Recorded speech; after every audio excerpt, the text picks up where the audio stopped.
you'd give out a C again tonight? It's been different. I don't think anybody's ever worn a C here who hasn't been captain through the season. Will you do that? No. I think right now what we're doing is we'll give 3 A's. We'll have Turris, we'll have Neil, and we'll have Phaneuf. So all 3 are going to have an A during the season. Like I said before, I don't want to take anything away from the players that had assistant captains.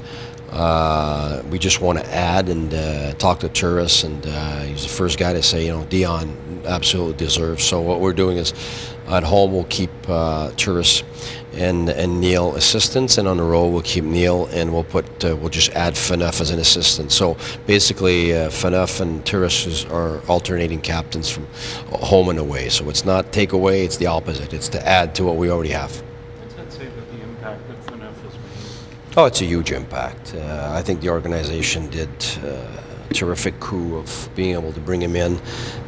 We definitely, as a team, need that type of leadership. Somebody who's been there, but also has a lot of character, has a voice that has an impact. He has a pushing type of leadership. He has a supporting type of leadership, and he has a pulling type of leadership. Those are the 3 types, and when you've got all 3, it's because you're a major leader. So not a lot of guys have that, and I think the players have recognized that pretty quick. He's hands-on on many things, so it's him and Eric will absolutely represent the core of our leadership.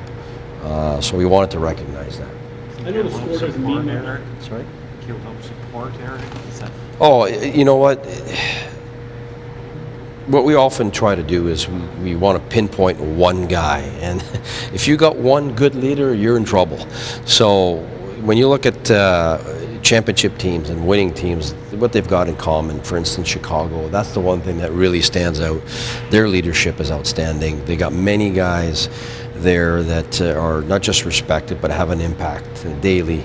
And so the bigger your leadership core is, the more quality you have. It's in numbers, basically. So numbers and quality, everything rises and falls on leadership, everything. And so right now, I feel we're very fortunate that when you've got these 2 guys, they're really strong in what they do for different reasons. So yes, they will complement each other in their leadership, but you've got Kelly coming in here, who's considered one of the best leaders that's passed here, and has gone out Boston, has won the cup, was also one of the top leaders there.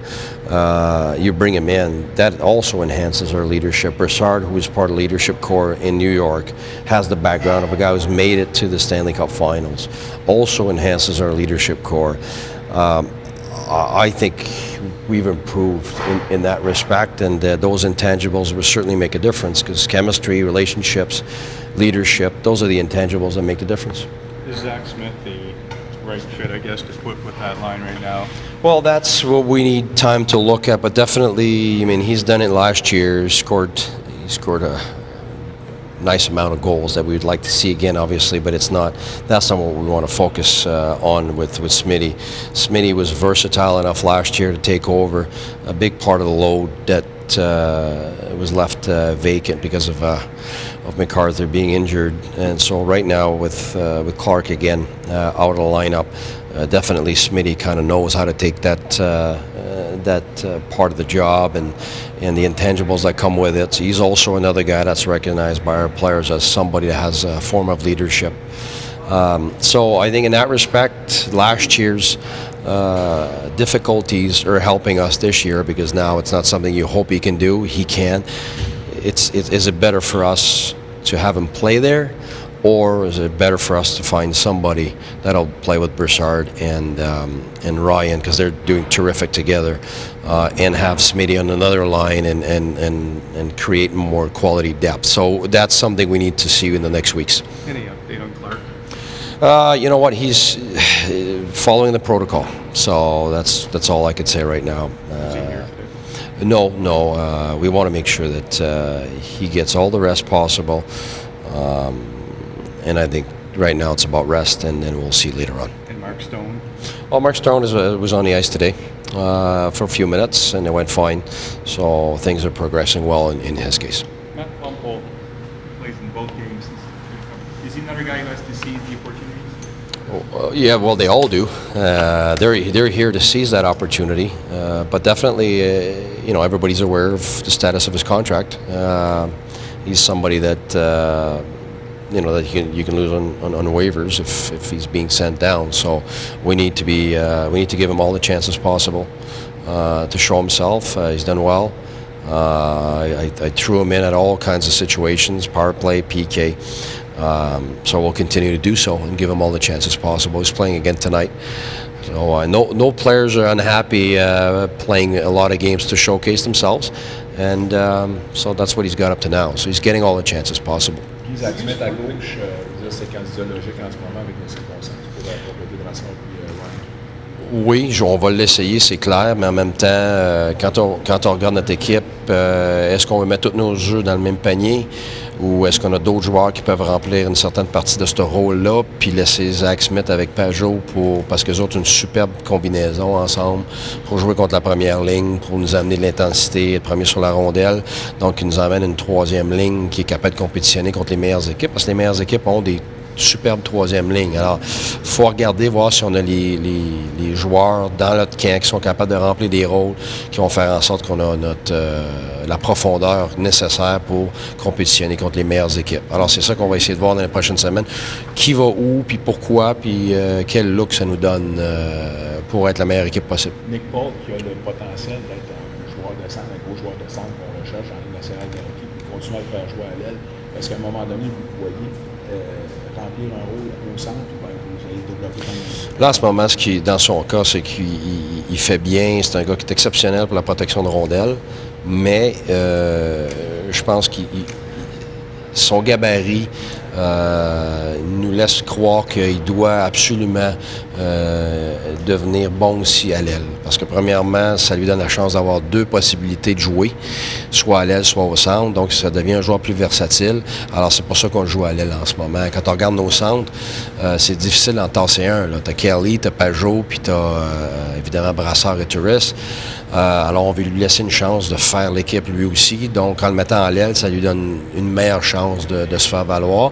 Et ça nous donne plus de versatilité dans nos possibilités. Yes, we are. Yes, we are splitting the group tomorrow. It doesn't mean that guys are going to practice with the other group rather than with the one that I'm going to coach tomorrow. It doesn't mean that they're out. But we can't have too many guys practicing in this. Right now, we got to get down to numbers that are good to practice, so the guys get enough reps to get going with what we want to do and quick. I mean, I've said it. It's a new coach, new systems. We got new players in there, and we're going to play on October 12th against teams that have been together with the same coach and the same system. So we don't have any time to waste. So we got to get going. And you may have said this yesterday, but how many using goalies tonight?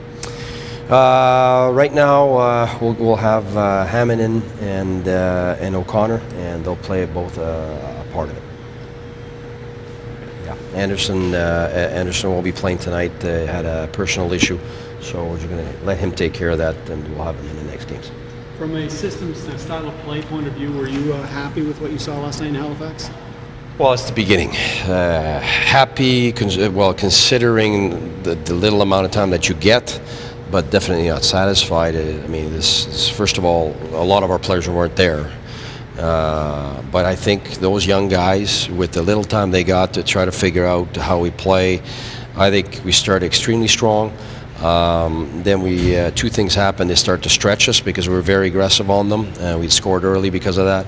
And then they're throwing pucks out, sending guys out, and they caught us a few times by surprise. And so systematically, in terms of systems, I mean, we changed some things, but by the time the guys adjusted, also penalties came one after the other, so it killed our momentum at that point. And we needed to battle back and push back to get that momentum back, which we did.